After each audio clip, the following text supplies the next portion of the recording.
ఉల్లంఘ్య సింధోః సలిలం సలీలం యః శోకవహ్నిం జనకాత్మజాయాః ఆదాయ తేనైవ తదాహ లంకాం నమామి తం ప్రాంజలిరాంజనేయం.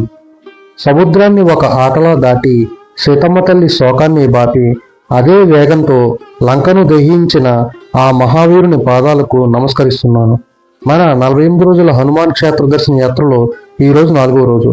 మనం చందనగర్ గంగారంలోని అత్యంత మహిమాన్వితమైన శ్రీ భక్తాంజనేయ స్వామి సన్నిధిలో ఉన్నాం. సిటీ కోలాహలం మధ్యలో ఉన్న ఈ ఆలయ ప్రాంగణంలోకి అడుగు పెట్టగానే ఒక తెలియని ప్రశాంతత, ఆ స్వామి అభయం మనల్ని ఆవహిస్తాయి. ఈ ఆలయానికి ఉన్న పరమ విశిష్టత, ఇక్కడ స్వామి దక్షిణముఖంగా కొలివి ఉండడం. మన పురాణాల ప్రకారం దక్షిణ దిశ సాక్షాత్తు యమధర్మరాజుకు నిలయం. అంటే భయం, మృత్యువు మరియు కాలానికి ఆ దిశ సంకేతం. అటువంటి దిశను తదేకంగా చూస్తూ ఉన్న హనుమంతుడిని దర్శించుకుంటే మనలో ఉన్న మృత్యుభయం తొలగిపోయి అభయం సిద్ధిస్తుంది. దక్షిణముఖంగా ఉన్న ఆంజనేయుడిని వీరాంజనేయుడు అంటారు. ఈ రూపంలో స్వామి అత్యంత ప్రసన్నంగా ఉంటూనే తన తీక్షణమైన చూపుతో మనల్ని వేధిస్తున్న దుష్టశక్తులను, శత్రుపీడలను భస్మం చేస్తాడని భక్తుల నమ్మకం.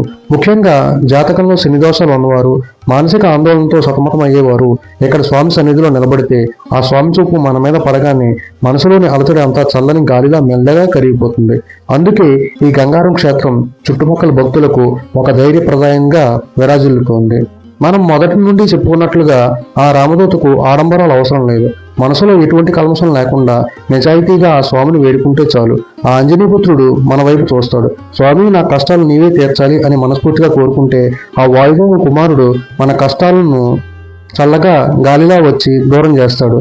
అందుకే ఇక్కడ మంగళ శనివారాల్లో భక్తుల రద్దీ ఎక్కువగా ఉంటుంది. స్వామికి చేసే ఆకు పూజ, సింధూర పూజ ఇక్కడ చాలా ప్రత్యేకం. ఈ ఆలయంలో ఆంజనేయుడితో పాటు శ్రీ సీతారామస్వామి, భవానీ శంకర స్వామి మరియు నవగ్రహాలను కూడా మనం దర్శించుకోవచ్చు.